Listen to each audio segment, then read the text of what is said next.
रोद ग्राम पंचायत पंचायत स्तरीय जनशुणाणी शिविर बलांगीर जिला आगलपुर ब्लॉक रोद ग्राम पंचायत सभागृह पंचायत स्तरीय जनशुणाणी शिविर अनुष्ठित हो जाइछि। ग्राम पंचायत अधिकारी श्री सौभाग्य कुमार प्रधान तत्वावधान में आजिर एही जनशुणाणी शिविर परिचालित होइथिला। आजिर शिविर में मुख्य अतिथि भाव गोष्ठी उन्नयन अधिकारी श्री महापात्र कुलदीप महांती, शिशु विकास प्रकल्प अधिकारिणी शुभश्री मिश्र, आगलपुर स्वास्थ्य केन्द्र अधिकारी धीरेन्द्र मेहर मंचासीन अतिथि भाव जोग देइथिले। एही शिविर रे मुख्यतः मनरेगा भत्ता, राशन कार्ड, अंतर्द्वय कार्ड, जमी उन्नतीकरण भत्ता उपरे अभियोग आसीथिला।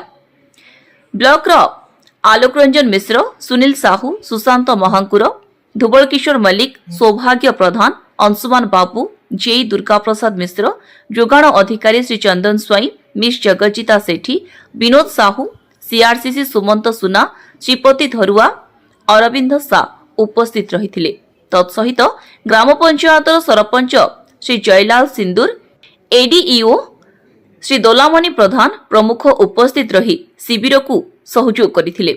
पंचायत कार्यनिर्वाही अधिकारी श्री वरुण थानापति अनुपस्थित थिपा देखिबाकु मिलिथिला।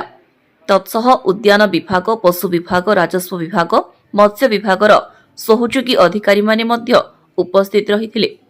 आजिर एही जनशुणाणी शिविर रे सर्वमोट 12टी अभियोग पंजीकरण होइथिबा पंजीकरण अधिकारी सूचना दैछन्ति। आगलपुर संपद तांडीको रिपोर्ट कामयाब टीवी।